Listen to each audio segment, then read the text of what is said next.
अगर मैं da Vinci resolve सीखना स्टार्ट कर रहा होता तो सबसे पहले मैं इफेक्ट्स, ट्रांजिशन या फ्यूजन नहीं सीख रहा होता। सबसे पहले मैं एक चीज़ इंश्योर करता कि डाविंची रिजॉल्व में मेरे प्रोजेक्ट हमेशा क्लीन और प्रिडिक्टेबल हो। Project settings, preferences, timeline settings, folder structure, अगर ये चीज़ें हर बार मैनुअली सेट करनी पड़ रही हैं तो हम हर प्रोजेक्ट में अपना टाइम वेस्ट कर रहे हैं। इस वीडियो में हम डाविंची रिजॉल्व के अंदर एक प्रॉपर बेस या फाउंडेशन सेट करेंगे जिससे हमें हर new project ready to work मिले। इस वीडियो के अंत तक हम रिजॉल्व के अंदर एक ऐसा बेस रेडी कर लेंगे जिससे हमारे सारे प्रोजेक्ट्स एक कंसिस्टेंट वर्कफ्लो पे काम करें, हमारी ऑर्गेनाइजेशन पहले से क्लियर हो और हमारे 10 to 15 मिनट्स इजीली सेव हो जाएं। यानी ये वीडियो हर फ्यूचर एडिट को फास्टर, क्लीनर और कंसिस्टेंट बनाने के बारे में है। So let's move to the screen.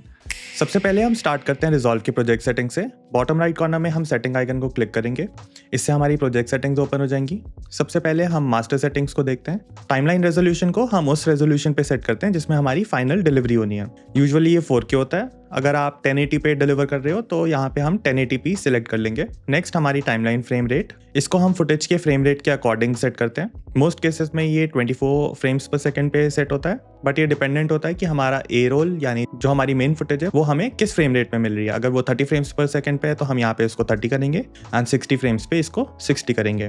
By the way इसको खोल के हम बाद में चेंज नहीं कर सकते हैं, टाइमलाइन से इसको चेंज कर सकते हैं, but that is a different story. So it's better कि हम यहीं पे इसको ठीक से सेट करें। अब हम वीडियो मॉनिटरिंग सेक्शन पे आते हैं। यहाँ हम डिसाइड करते हैं कि एडिटिंग के टाइम हमारा जो व्यूअर है जिस पे हम देखते हैं वो किस रेजोल्यूशन पे चलेगा। मैं यहाँ पे 1920x1080 यानी फुल HD रखता हूँ और इसका रीजन सिंपल होता है, व्यूअर स्मूथ चलता है, सिस्टम पे एक्स्ट्रा लोड नहीं पड़ता और हमारा एडिटिंग एक्सपीरियंस काफी बेटर रहता है। और अगर आपका सिस्टम थोड़ा वीक है तो आप यहाँ पे 720 पिक्सल्स भी सेट कर सकते हो। नेक्स्ट आता है हमारा video bit depth. By default ये 8 बिट सेट होता है, इसको हम 10 बिट पे चेंज कर देते हैं। इससे हमारी कलर ग्रेडिंग और ओवरऑल इमेज प्रोसेसिंग के लिए रिजॉल्व को ज्यादा डेटा मिलता है जो कि हमें बेटर रिजल्ट्स देता है। नेक्स्ट आता है हमारा optimized media and render cache. Optimized media को हम यूज नहीं करते। अगर हमारे पास में प्रॉक्सी वर्कफ्लो है तो ऑप्टिमाइज्ड मीडिया की जरूरत ही नहीं होती।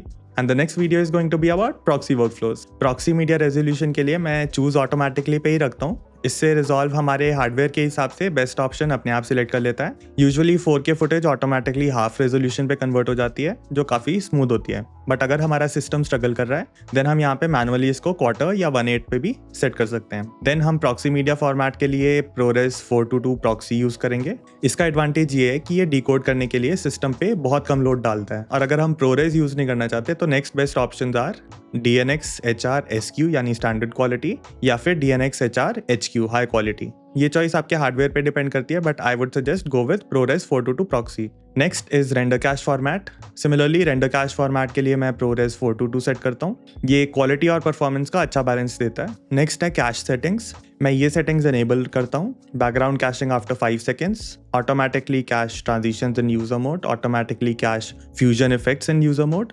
और इसका मतलब ये है कि जब हम प्लेबैक मेन्यू से रेंडर कैश को यूजर पर सेट करते हैं तो रिजॉल्व हमारी ये वाली सिलेक्टेड चीज़ें जो अभी हमने यहाँ पे सेट की हैं उनको ये ऑलरेडी कैश कर लेगा, यानी ये ऑलरेडी उसको रेंडर करके सेव कर लेगा। नेक्स्ट आता है वर्किंग फोल्डर्स। इसमें हम प्रोजेक्ट मीडिया लोकेशन और प्रॉक्सी जनरेशन लोकेशन को अपनी फास्टेस्ट ड्राइव पे सेट कर देते हैं ताकि हमें अच्छी स्पीड मिले।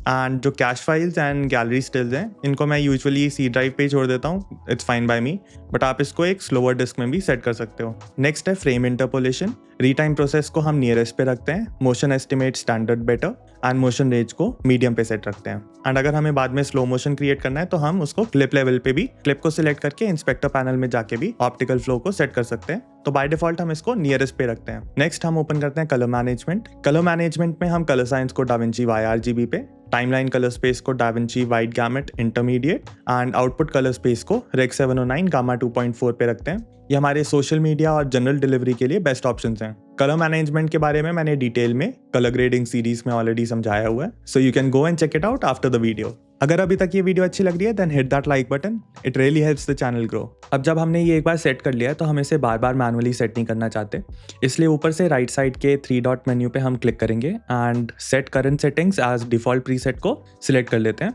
और इसका मतलब ये है कि जब भी हम अब न्यू प्रोजेक्ट बनाएंगे तो ये सेटिंग्स जो हमने ऑलरेडी क्रिएट कर दी हैं ये एज डिफॉल्ट उसमें अप्लाई होंगी।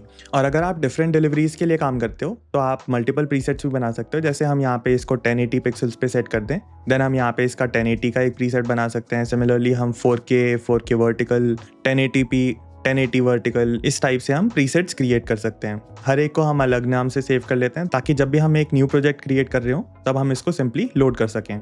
अब हम टॉप लेफ्ट कॉर्नर में डाविंची रिजॉल्व पे क्लिक करते हैं और प्रेफरेंसेस ऑप्शन को सिलेक्ट कर लेते हैं। हम सीधा डीकोड ऑप्शंस पे आते हैं। यहाँ पे हम एनेबल करेंगे decode H264 and H265 using hardware acceleration. अगर आप NVIDIA GPU यूज कर रहे हो तो यहाँ पे NVIDIA भी सिलेक्ट कर देते हैं। नेक्स्ट हम जनरल टैब में आएंगे। यहाँ हम एनेबल करेंगे use 10-bit precision in viewers if available, ताकि हम बेटर डेटा के साथ में काम कर पाएं। एंड अगर आप मैक यूज कर रहे हो और आपने गामा शिफ्ट का इशू फेस किया, यानी हमारी वीडियो जब हम अपलोड करते हैं तो वो डार्क हो जाती है, तो यहाँ पे हम automatically tag Rec 709 scene clips as Rec 709A को एनेबल कर लेंगे। और विंडोज़ यूजर्स के लिए ये प्रॉब्लम नहीं आती, तो हम इसको स्किप भी कर सकते हैं। अब हम ऊपर से टैब स्विच करके यूजर प्रेफरेंसेस पे आते हैं। हम सबसे पहले UI सेटिंग्स को देखते हैं। यहाँ पे हम use optimized UI layout for vertical video को एनेबल कर लेंगे। इससे जब हम वर्टिकल टाइमलाइन पे काम करते हैं तो हमारे व्यूअर के नीचे एक आइकन आ जाता है, जिसको क्लिक करने पर राइट साइड पे व्यूअर पूरी हाइट ले लेता है, जो कि वर्टिकल स्टाइल वीडियोस के लिए काफ़ी यूजफुल होता है। नेक्स्ट हम एनेबल करते हैं use grey background for user interface and use grey backgrounds in viewers. और इसका रीजन सिंपल है, colour grading environments usually neutral grey पे सेट होते हैं, यानी प्रोफेशनल कलर ग्रेडिंग स्वीट्स की वॉल्स भी इवन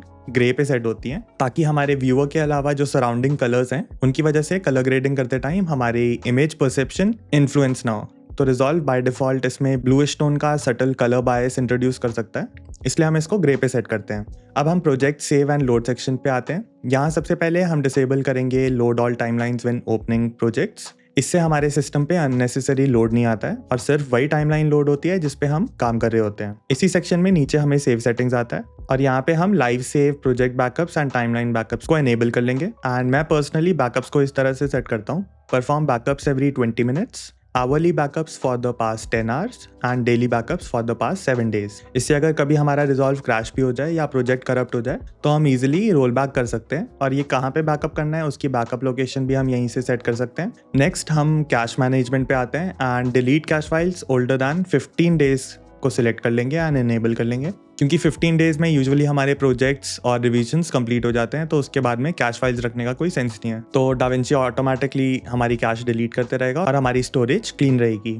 अगर अभी तक ये वीडियो अच्छी लग रही है then hit that like button, it really helps the channel grow. अब हम एडिटिंग टैब पे आते हैं और यहाँ पे हम स्टार्टिंग टाइम कोड को चेंज कर देते हैं। डिफॉल्ट 1 आवर से हम इस पे 000000 पे सेट कर देते हैं।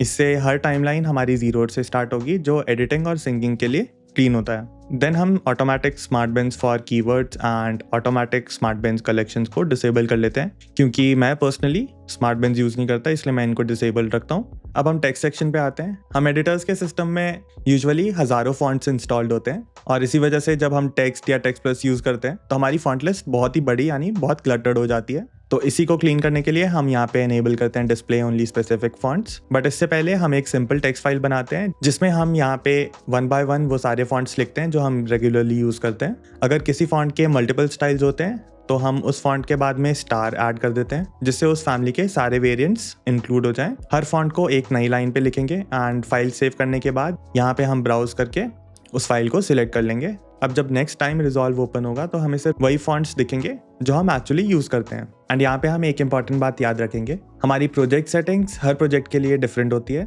लेकिन अभी जो हमने प्रेफरेंसेस सेट किए हैं ये सॉफ्टवेयर वाइड होती हैं, यानी हर प्रोजेक्ट में यही सेम प्रेफरेंसेस हमारी लोड होंगी। अब हम सेव पर क्लिक कर देते हैं और इसके साथ हमारी डाविंची रिजॉल्व प्रेफरेंसेस कंप्लीट होती हैं। नेक्स्ट हम quickly timeline view setting set कर लेते हैं। टाइमलाइन के नीचे हम टाइमलाइन व्यू सेटिंग्स ओपन कर लेते हैं। सबसे पहले हम डिस्प्ले स्टार्ट टाइमलाइंस को एनेबल कर लेंगे। इससे हम एक साथ मल्टीपल टाइमलाइंस को ओपन कर सकते हैं एंड स्विच कर सकते हैं, जो हमें कंपेयर करने के लिए या कॉपी पेस्ट करने के लिए या किसी भी चीज़ पे जंप करने के लिए काफ़ी यूजफुल होता है। नेक्स्ट हम व्यूअर बैकग्राउंड को अलर्ट रेट पे सेट कर देते हैं। इसका यूज़ ये होता है कि अगर हम कोई क्लिप गलती से स्केल डाउन कर लें और हमारे फ्रेम के अंदर कोई एम्प्टी स्पेस रह जाए तो वो इमीडिएटली हमें रेड बैकग्राउंड के अगेंस्ट दिख जाती है और हमें पता चल जाता है कि कहाँ पे बेसिकली कोई गैप रह रहा है। ब्लैक बैकग्राउंड में हमारी ये चीज़ इजीली मिस हो जाती है अगर हमारे पास में कोई डार्क फुटेज के साथ में हम काम कर रहे हो। फिर हम यहाँ पे display non rectified wave form को भी एनेबल कर लेंगे, जो हमें ऑडियो वेव फॉर्म की ज़्यादा एक्यूरेट रिप्रेजेंटेशन देता है। अब हम मूव करते हैं टाइमलाइंस और मीडिया ऑर्गेनाइजेशन की तरफ। नेक्स्ट हम मीडिया पूल पे आते हैं। मीडिया पूल के अंदर 2 मेन एरियाज होते हैं। लेफ्ट साइड पे हम फोल्डर स्ट्रक्चर देख सकते हैं एंड राइट साइड पे उस फोल्डर के अंदर की फाइल्स या फोल्डर्स देख सकते हैं। तो अब मैं आपको मीडिया ऑर्गेनाइजेशन टिप्स देता हूँ। तो सबसे पहले हम मास्टर पे राइट क्लिक करेंगे एंड यहाँ पे न्यू बिन क्रिएट करते हैं एंड इसका नाम रख लेते हैं हम जीरो टाइमलाइन। यहाँ पे जीरो इसलिए रख रहे हैं ताकि ये हमेशा फोल्डर स्ट्रक्चर में सबसे ऊपर रहे। नेक्स्ट, इस फोल्डर को ओपन करके हम यहाँ पे कुछ टाइमलाइंस क्रिएट करते हैं। तो यहाँ पे हम बिन में राइट क्लिक करके क्रिएट न्यू टाइमलाइन पे क्लिक करते हैं एंड इस टाइमलाइन को रीनेम करते हैं one colour grading.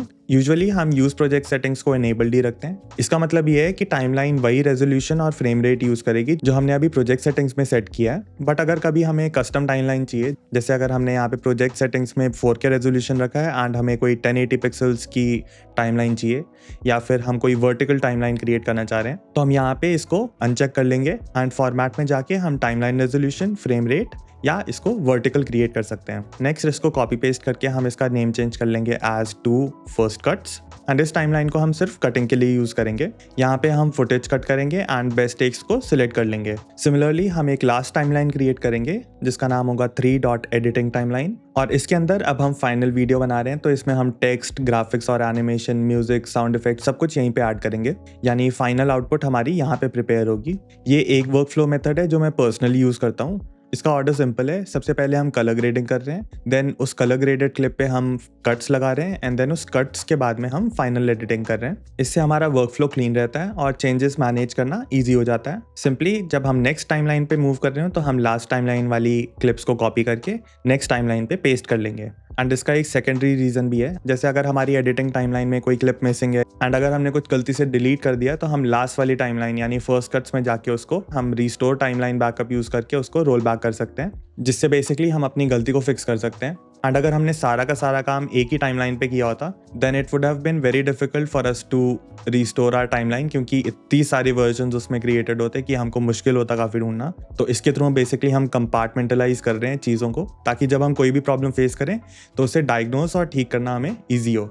And basically अब हमारी ये टाइमलाइंस क्रिएट हो चुकी हैं। तो अब हम यहाँ पे बिन में जाके अगर हम मास्टर में जाएं तो यहाँ पे मल्टीपल बिन्स क्रिएट कर सकते हैं अपने हिसाब से, बट मैं पर्सनली यहाँ पे बिन्स क्रिएट नहीं करता हूँ। The professional work flow that I use is, तो हम सबसे पहले कंप्यूटर के अंदर फोल्डर स्ट्रक्चर सेट करते हैं। नीचे डिस्क्रिप्शन में एक जिप फाइल है जिसके अंदर मैंने एक फोल्डर स्ट्रक्चर क्रिएट किया हुआ है एंड उस जिप फाइल के अंदर एक readymade project folder template created है, तो उसे डाउनलोड करके अनजिप कर लेना।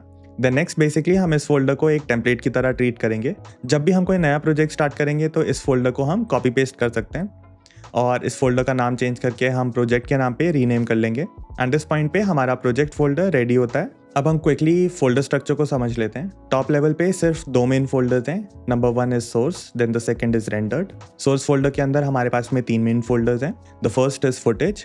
इसको अगर हम ओपन करें तो यहाँ पे A roll, screen recordings, add ons या बी रोल, यहाँ पे हमारे फोल्डर्स क्रिएटेड हैं और इनके अंदर हम अकॉर्डिंगली फुटेज प्लेस करेंगे। Then the next is stock footage and इसके अंदर हमारी फोटोज एंड वीडियोस के फोल्डर्स हैं। तो जब भी हम कोई ऑनलाइन स्टॉक एसेट्स डाउनलोड करते हैं तो हम उन्हें डायरेक्टली यहाँ पे सेव कर लेंगे। देन ऑडियो के अंदर हमारे पास में music, sound effects and voice over या माइक फाइल्स के फोल्डर हैं। एंड लास्ट में अगर किसी प्रोजेक्ट के लिए कुछ स्पेसिफिक फॉन्ट्स हम यूज कर रहे हैं तो हम उन्हें भी इस फॉन्ट्स फोल्डर में डाउनलोड कर लेंगे। इसके थ्रू हमें फ्यूचर में फॉन्ट ट्रैकिंग ईजी हो जाती है। Then going back to our rendered folder, इसके अंदर हमारे पास में 2 फोल्डर्स हैं, drafts and final. Draft folder के अंदर हम क्लाइंट प्रीव्यूज, टेस्ट एक्सपोर्ट्स या फिर टेम्परेरी रेंडर्स को रखते हैं एंड फाइनल फोल्डर में हमारी फाइनल रेंडर्ड फाइल जाएगी जो हम एक्चुअली डिलीवर करते हैं। हमारे इस पूरे स्ट्रक्चर का गोल बहुत सिंपल है। हम हर चीज़ को एक फिक्स प्लेस पे रखते हैं, एकदम ऑर्गेनाइज, जिससे हमें फाइल्स ढूंढना एंड मैनेज करना बहुत ईजी हो जाता है। अब फाइनली जब हमारा ये फोल्डर स्ट्रक्चर रेडी हो जाता है तो हम डायरेक्टली कंप्यूटर से अपने सोर्स फोल्डर को सिलेक्ट करके हम मीडिया पूल के लेफ्ट साइड में यानी डायरेक्ट मास्टर पे ड्रॉप कर देते हैं। देन रिजॉल्व ऑटोमेटिकली हमारा सेम फोल्डर स्ट्रक्चर को बिन्स के फॉर्म में क्रिएट कर देता है एंड हमें मैनुअली कोई भी बिन्स क्रिएट नहीं करने पड़ते। एंड अगर हम बाद में इन फोल्डर्स में कोई नई फुटेज ऐड करते हैं या कोई नया स्टॉक फुटेज डाउनलोड करते हैं या कोई ऑडियो फाइल्स अपडेट होती हैं तो हम सिंपली उस बिन में जाके राइट क्लिक करेंगे एंड रीसेंट मीडिया फाइल्स को सिलेक्ट कर लेंगे। तो रिजॉल्व हमारे फोल्डर को दोबारा से स्कैन करता है एंड हमारा नया मीडिया ऑटोमेटिकली यहाँ पे ऐड हो जाएगा। एंड अब हमारा रिजॉल्व एक्चुअल एडिटिंग के लिए रेडी है। अब जब हमने प्रोजेक्ट सेटिंग सेट कर लिए हैं, प्रेफरेंसेस लॉक कर लिए हैं एंड हमारी टाइमलाइन और स्ट्रक्चर बना लिया है तो इनको रीयूज़ करना हमें नेक्स्ट प्रोजेक्ट के लिए बहुत ईजी हो जाता है। हम रिजॉल्व के होम स्क्रीन या प्रोजेक्ट मैनेजर पर आते हैं। यहाँ पे नीचे अगर हम होम पे क्लिक करें देन जो अभी हमने प्रोजेक्ट बनाया है उस पर राइट क्लिक करते हैं एंड एक्सपोर्ट प्रोजेक्ट को सिलेक्ट कर लेते हैं एंड अब इस प्रोजेक्ट को हम एक टेम्पलेट की तरह सेव कर लेते हैं। फॉर एग्जाम्पल इसको मैं 4K टेम्पलेट सेव कर लेता हूँ और इसे हम डेस्कटॉप पे सेव कर लेते हैं। अब बेसिकली हमारा एक रेडीमेड रिजॉल्व टेम्पलेट क्रिएट हो चुका है एंड नेक्स्ट टाइम जब भी हम कोई नया प्रोजेक्ट स्टार्ट करना चाहें तो हम सिंपली इस DRP फाइल को डबल क्लिक करते हैं तो रिजॉल्व ओपन होता है एंड हमसे एक न्यू प्रोजेक्ट नेम पूछता है, जिसमें हम यहाँ पे अपना प्रोजेक्ट नेम लिखते हैं एंड ओके क्लिक कर देते हैं। तो हमारा एक नया प्रोजेक्ट क्रिएट हो गया है, जिसमें हमारी सारी प्रोजेक्ट सेटिंग्स पहले से सेट हैं, हमारी टाइमलाइंस ऑलरेडी बनी हुई हैं एंड अब हमें सिर्फ अपना मीडिया अपने फोल्डर्स में ऐड करना है, हमारा फोल्डर्स को इसमें ड्रैग करना है and we are ready to go and that's it. हमारा 1 क्लिक रिजॉल्व सेटअप कंप्लीट हो गया है। और ये वीडियो सिर्फ सेटअप के बारे में नहीं था, ये हमारे हर फ्यूचर प्रोजेक्ट की फाउंडेशन है। अगर हम ये सारी चीज़ें अभी से ठीक सेट कर लेते हैं तो हम हर प्रोजेक्ट में एक बेटर वर्कफ्लो के साथ में 10 to 15 मिनट्स ईजिली सेव कर लेंगे। एंड डाविंची रिजॉल्व के ऊपर और बहुत सारी वीडियोस आने वाली हैं, तो subscribe to the channel so you don't miss it out. I will see you in the next video. Peace. Saints versus sinners, the poor versus riches, top ramen place versus 5-star dinners. Wonder why I fit in the humblest beginnings. Had to take some losses before I saw my first winnings. Silver line grinning, poverty line thinning. My life is like a movie and the plot just sticking.